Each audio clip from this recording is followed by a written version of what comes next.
The #1 cause of unnecessary suffering and death in our companion animals is pet overpopulation. We're making too many and we gotta stop.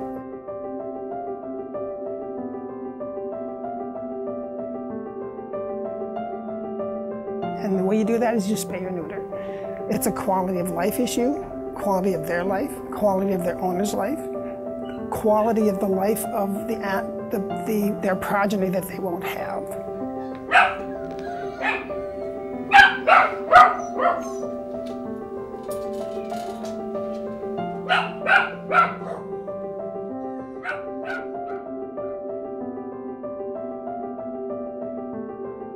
There are just way too many pets that are killed at, our trying to be no-kill shelter because there are just too many animals and not enough homes for them. So when people just have pets and they don't have them spayed or neutered, and one cat has a litter of 6 and there's 3 females and those 3 have a litter of 6, and before you know it, there's just hundreds of thousands of cats, and not to mention dogs.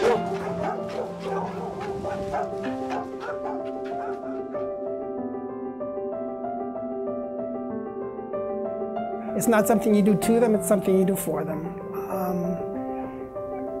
It's very important. It's probably, probably one of the most important things you can do. I mean, you need to feed them, you need to make sure they get a few vaccinations when they're younger, and then spay and neuter.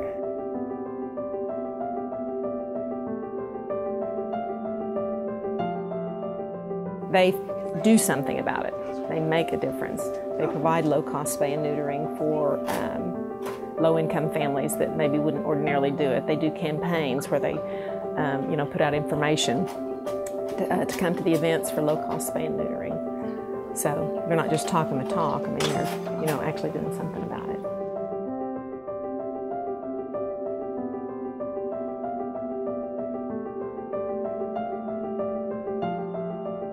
I couldn't do what I do if it wasn't for Best Friends and Dr. Junker. I mean, I couldn't, because I could not afford to pay full price to do spay and neutering for as many animals as I do, and then be able to adopt them out with the cost involved for just feeding and, taking care of them and other vet bills. That spay-neuter bill would triple for each animal. I look at the animals on the street and I see how miserable they are. All of our companion animals should have a loving home. We have developed this relationship with animals where they need us. So when they're out in the street, not only are they hungry, possibly dying from disease, being predated on, getting hit by a car, all sorts of nasty things, they're also missing this other need that they have, which is a relationship with a human being. What do you think, Sasha? You want to come with me? Do you want... Every animal I interact with is positive. I'm making their life better. I'm not dealing with a sick animal or anything. I'm making their lives better. I'm making their owners' lives better. And best of all, I'm cutting down on that pet overpopulation problem.